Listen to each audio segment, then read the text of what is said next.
Hello, everyone. I'm James Schilling. I'm a chemical engineering major and a sophomore here at UK. I have a business minor and I'm part of the SEAM pathway in the Honors College. I'll be sharing with you today a progress report for my final recommendation report for WRD 204 titled Public Perception of Food Production in the United States. I'm very excited and thrilled to share my interest in this topic with you all, as I see it as a major point for my future and my career.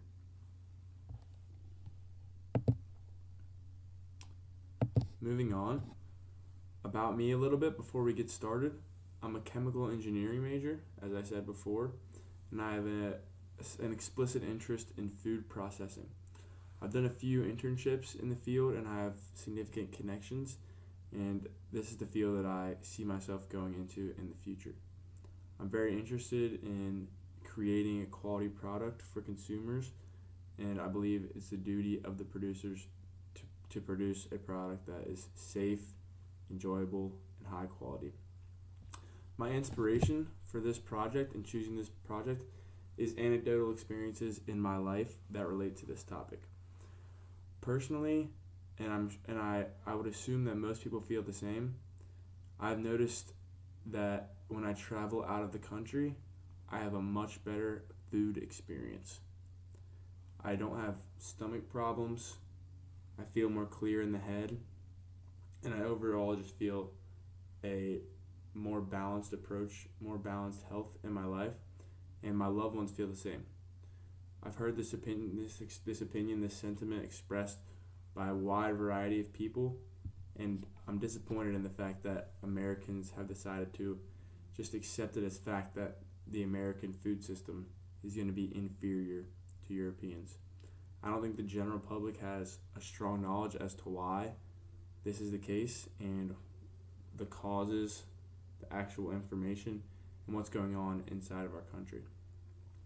This report is meant to shed some light on the topic and create a better knowledge base for consumers, as well as address the producers and how they can alter what they've been doing. So, much as I said before, the purpose of this project is to first identify the public perception. Anecdotal evidence can only go so far, so I need to find data and quotes from impactful people instead of just ordinary folk like myself. I need to find fact to express how consumers believe and what the broader trends in politics and economics are that can explicitly show what the people of this country feel about food processing and food production. And then, moving on from that, it's important to find what is the reality, what is the truth, what do experts in the field say, and what are the actual scientific facts. In this report, I plan on diving very deep into the journals and scientific documentation of what's going on, and importantly, making comparisons between practices in the United States compared to practices in other countries that are seemingly performing better. The audience for this report is two. First, I'll be giving a recommendation to consumers. Consumers need to know if the food they're purchasing is quality and if it's safe to consume. And they need to know what they can do in order to ensure a healthy lifestyle.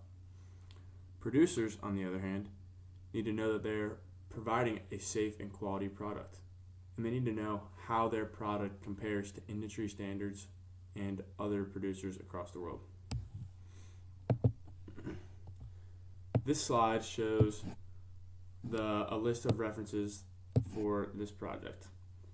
I've done significant research from YouTube videos, news clippings, to journal entries, and I think the nature of this project, it requires a broad source of information. It can't be all scientific journal entries and all news entries. It has to be combined in order to have a holistic viewpoint of the issues. These are some graphics that I'm using in my document, in my final report. the one on the left shows namings for food additives and how food companies can disguise harmful products and carcinogens as bright blue and sea green in order to make them seem not as harmful. And on the right shows activism and the public speaking out against harmful practices in the industry. This slide shows some of the key takeaways from my research. The first bullet point is the differences between the FDA, American Food and Drug Administration, and the European Food Safety Authority. I've discovered that the European Food Safety Authority is significantly more strict than the American Food and Drug Administration. The EFSA has a very strong ability to make sure their products are verified and checked for safety before they're put into the ecosystem, into the purchasing. Furthermore, in Europe, they have significant amounts of products that are banned but are allowed in the United States, such as RBGH, which is a growth hormone, ractopamine, which increases lean muscle in animal stock, potassium bromate, which I'm making a key point to in my report, makes baked goods whiter and increases the volume. And other things like coloring agents, red 40, yellow 6.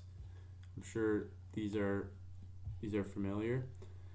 And then moving on to the Americans' relationship with food, I've discovered that Americans spend less than half as much as Europeans on food. Our obesity rates are extreme, and the health outcomes in the U.S. are poor. This shows that Americans place less of an emphasis on food consumption and don't keep in mind having healthy options, and they don't prioritize spending money on getting healthy options. There's a lot of reasons for these causes.